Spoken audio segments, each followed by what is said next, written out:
ഒരു കൊള്ളിക്കിഴങ്ങും പച്ചപ്പട്ടാണിയും വെച്ചിട്ടുള്ള നല്ല ഒരു റെസിപ്പിയാണ് എടുക്കുന്നത്.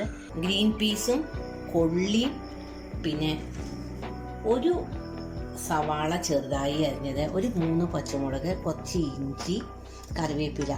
ഇത് തേങ്ങാപ്പാലിൽ വേവിച്ച ഒരു സ്റ്റൂ ആണ് ഞാൻ ഉണ്ടാക്കുന്നത്. കുറച്ച് വെള്ളമൊഴിച്ച് വേവിക്കാം.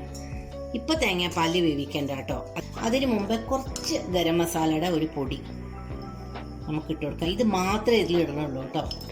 ഒരു 3 വിസിൽ മതി കേട്ടോ. നന്നായി വെന്തിട്ടുണ്ട്, വല്ലാതെ വെന്തുടയണ്ട. ഇതിലേക്ക് നമുക്ക് തേങ്ങയുടെ ഈ 2-ാം പാല് ഒഴിച്ചു കൊടുക്കാം കേട്ടോ. ഉപ്പിട്ട് കൊടുക്കാം. തേങ്ങയുടെ 2-ാം പാലിൽ വേവിക്കുമ്പോൾ 2-ാം പാലാണ് പിരിയും.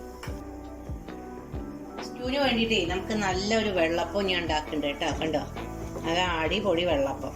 അപ്പോൾ നമ്മുടെ 2-ാം പാലൊക്കെ നന്നായി തിളച്ചു, നല്ല യോജിപ്പായി. ഇതിലേക്ക് തേങ്ങയുടെ 1-ാം പാലാണ് ഒഴിച്ചു കൊടുക്കുക.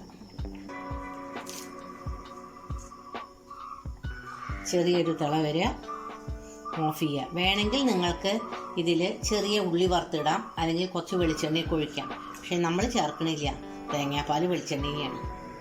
പണ്ട് അമ്മ എന്നോട് പറയും, തേങ്ങാപ്പാൽ നന്നായിട്ട് തിളക്കുകയാണെങ്കിൽ നമ്മളുടെ തേങ്ങാപ്പിണ്ണാക്കിൻ്റെ ഒരു മണവും ടേസ്റ്റും വരും.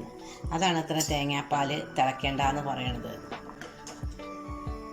നമ്മളുടെ കൊള്ളിയും ഗ്രീൻ പീസും സവാളയും കൂടിയുള്ള സ്റ്റൂടെ റെഡിയായി.